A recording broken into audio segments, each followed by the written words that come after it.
Igbalaniyi Omoniyi joins us now. Ni, can you hear me now? Let's see if we can hear you. Yes, I can hear you clearly, Judith. Fantastic. Good morning, Mazino. Ni, where are you and what's the latest with you? Okay, we're just a few blocks away from the INEC office. We had to come out, although we just came up with our camera because we still needed to hold down our position there, for displacement and all.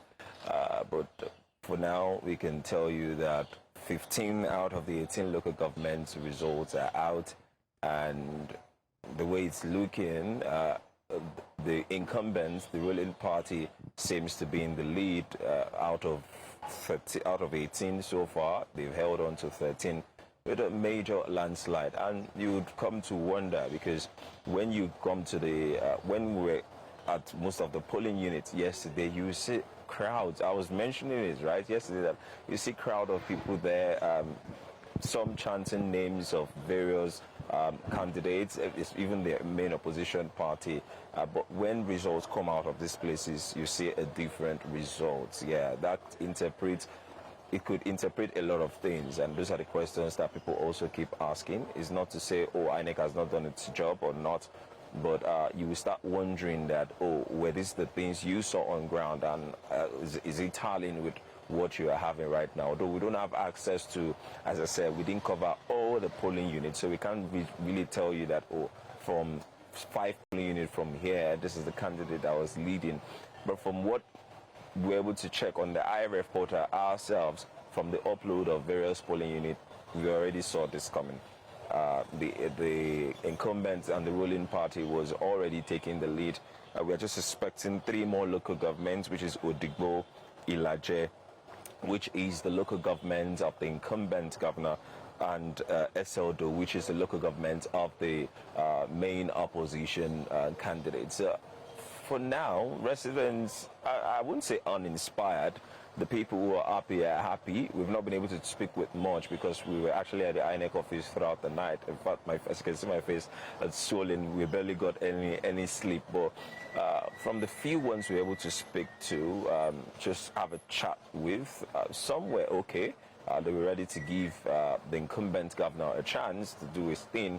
Others were also concerned that not concerned basically because it's about the incumbents, concerned that the party is in power, knowing what the party and what Nigeria is going through currently and what Nigerians are going through currently. So I think that translates to how they see the party. But as it's looking now, it's looking as if the incumbents might return back to office. But we'll wait for the declaration of INEC to have that solidify. I also like to mention the very, very big voter apathy from the results that were reeled out. You will see places where we have registered voters of over 300,000 and you will see accredited voter of just 30-something thousand, and it's quite concerning. A lot of people didn't come out to vote, even although when we got to some of this polling unit, we could see some crowd, but those crowds do not amount to the number of people who had registered to vote in the first place. And that raises another concern. Is it that people are not enthused to vote, or is it that people are already giving up, that they already say, oh, this is the person that will win? Now, these are the concerns, and these are some of the things we are going to ask residents, even electorates, when we go back to town, to get their views on this. Did you come out to vote? And if you did, what was the process like for you? Sample opinions, do a survey and see if out of 10 people, 10 people actually came out, or if out of 10 people, just 1 person came out, because the numbers are showing very, very big voter apathy. So that's the information I have for you right now, Judith. Indeed, you've done a good work putting yourself together this morning, because we can't tell that you've had no sleep while you were at the INEC office, so congratulations on that one. Now, please, can you, however, describe exactly what it was like at the INEC office overnight? What kind of people were there? Were they party faithfuls? Were they voters from the different polling units? Or what kind of people exactly were at the INEC office all night last night? Okay, they were the REC official, the commissioner of police, party agents, one each, because they were screening before the collation actually started. One party agent representing, I think I could identify about 5 political parties there, the APC, the PDP. I think I saw one from NNPP or SDP, yes, because they had to introduce themselves before the collation started. We also have representatives from NSCDC. We had representatives from iSense. iSense is a group that covers various security agencies that handle different part of irregularities or even protection during election. EFCC was also duly represented. Then, of course, the media was there to also pick it live. So those were the people I could see.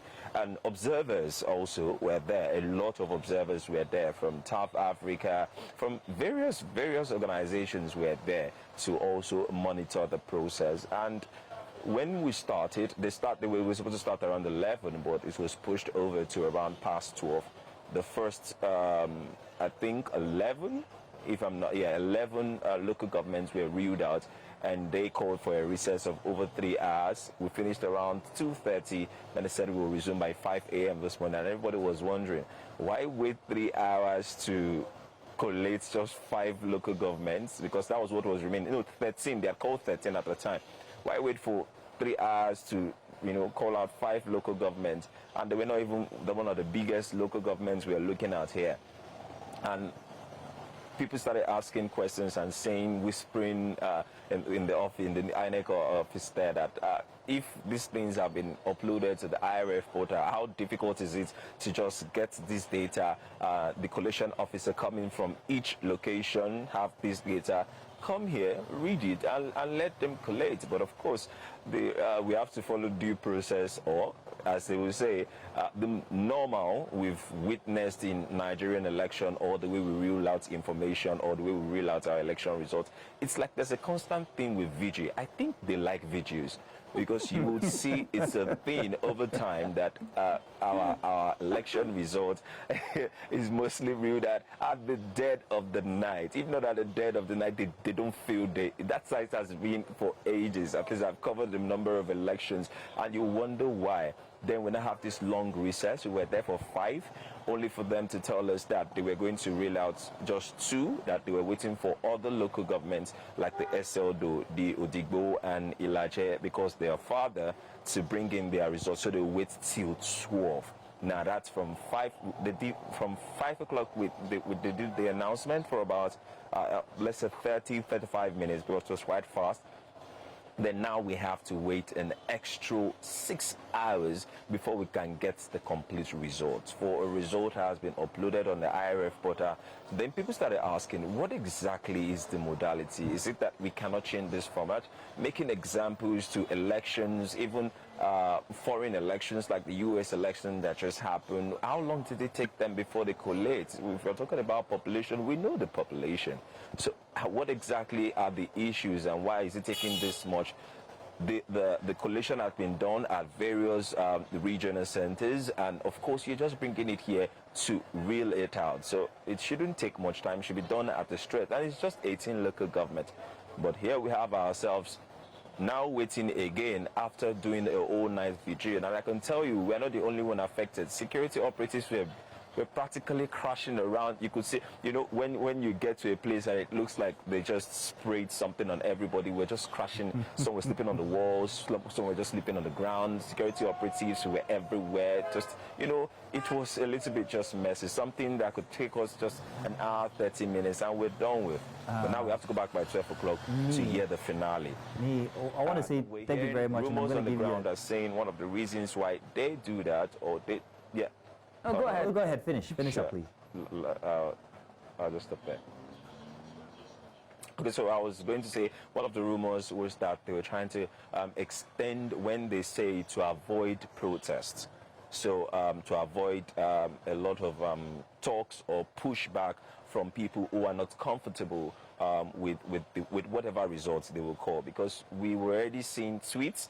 We're already seeing comments from some APC, from the incumbents, really now saying 18-0. And if you don't know what that means, we have 18 local governments in Ondo State.